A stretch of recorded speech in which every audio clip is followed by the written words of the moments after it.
Indian economy को समझने के लिए हमें डिजिटल इकोनॉमी को समझना बहुत ज़रूरी है। नमस्कार सर, आज हम बताएंगे जो इन डिजिटल इकोनॉमी में सबसे पहले हमें क्या क्या फोकस करना पड़ेगा इंडियन इकोनॉमी को समझने के लिए। तो सबसे पहले चलते हैं क्रिप्टो करेंसी को लेकर के, जो लीगल है, इलीगल भी है, टैक्सेबल भी है और अनरेगुलेटेड भी है। क्रिप्टो करेंसी डिजिटल करेंसी है, यानी फिजिकल कुछ भी नहीं है, फिजिकल इसकी कोई अवस्था नहीं है। लेकिन इंडियन गवर्नमेंट जो ई रूपी डिजिटल करेंसी लाने जा रही है, लगभग साल भर लग जाएगा। और ये ई रुपीज़ यानी डिजिटल रुपीज़ जो कि इंडिया गवर्नमेंट लाने वाली है, ये इसका सेम वैल्यू होगा एज ए फिजिकल रुपीज़ के बराबर, यानी ई रुपी उसी का डिजिटल रूप होगा। लेकिन बहुत सारे देश अपने इकोनॉमी को बचाने के लिए अपना अलग अलग क्रिप्टो करेंसी कर चुका है। इस स्थिति में इंडियन ई रुपी कितना सक्सेस होता है ये तो फ्यूचर की बात है। उसके बाद इंडियन इकोनॉमी को हम समझने के लिए और भी चलते हैं। नेक्स्ट में डिजिटल एजुकेशन की बात करें तो आज स्कूल और यूनिवर्सिटी डिजिटली चेंज हो रहा है और एजुकेशन के फील्ड में बहुत तेज़ी से डिजिटली ग्रो हो रहा है, जिससे कि जो फिजिकल अस्तित्व इसका समाप्त होने के कगार पर है। यानी और इकोनॉमी में जिस तरह से इसका इन्वेस्टमेंट हो रहा है वह कुछ ही हाथों में कॉरपोरेट सेक्टर में समा सकता है आने वाले समय में। महंगे डाटा होने की वजह से ई शिक्षा आम जनों तक नहीं पहुंच पा रही है।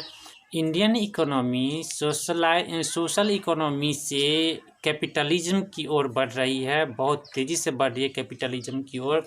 नवरत्न और मिनी नवरत्न कंपनियां थी, उसको भी धीरे धीरे प्राइवेट हाथों में यानी प्राइवेटाइजेशन हो रहा है। बैंकों का भी एक समय था जब सरकारीकरण हुआ था, लेकिन आज उसका भी प्राइवेटाइजेशन हो रहा है। पावर सेक्टर का प्राइवेटाइजेशन हो चुका है, रेलवे का भी प्राइवेटाइजेशन हो रहा है। तो इस तरीके से बहुत जल्द ही यानी डिजिटल रूप में सब कुछ आ रहा है। अगर आप डिजिटली सक्षम नहीं हो पा रहे हैं तो फिर कहीं ना कहीं आने वाले समय में आप पिछड़ सकते हैं। हेल्थ सेक्टर भी इससे बचा हुआ नहीं है। जैसे कोविड-19 के टाइम में भी बहुत सारे जो अर्थव्यवस्था उलट पुलट हुआ है, इसमें कुछ ही हाथों में सिमट के रह गया है। यानी जो भी है, जो भी सोशल वे में चल रहा था, सभी कैपिटल वे में चल रहा है, जिससे यहाँ का economy, Indian economy fully digitalised होने जा रहा है। और इसमें यहाँ पे एक तो दो तरीके से हो रहा है, यानी फिजिकल जहाँ पे हो रहा था वहाँ पे सारे डिजिटली हो रहा है, और जहाँ सोशल हो रहा था वहाँ पे कैपिटलाइजेशन हो रहा है, सबका प्राइवेटाइजेशन हो रहा है, जिससे कि जो आम लोगों को के इकोनॉमी पे बहुत बुरा प्रभाव पड़ रहा है। जबकि यहाँ के ज़्यादातर लोग यानी लगभग 2-2.5% लोग ही इनकम टैक्स पे करने वालों में से हैं, और ज़्यादा टैक्स चोरी करने में ही अपनी शान समझते हैं और टैक्स से बचने का हज़ारों रास्ते चुनते हैं। और जो सीए होते हैं, चार्टेड अकाउंटेंट होते हैं, उनको सैलरी इसीलिए मिलता है जो वो टैक्स कितना बचा पाते हैं अपने फर्म के लिए।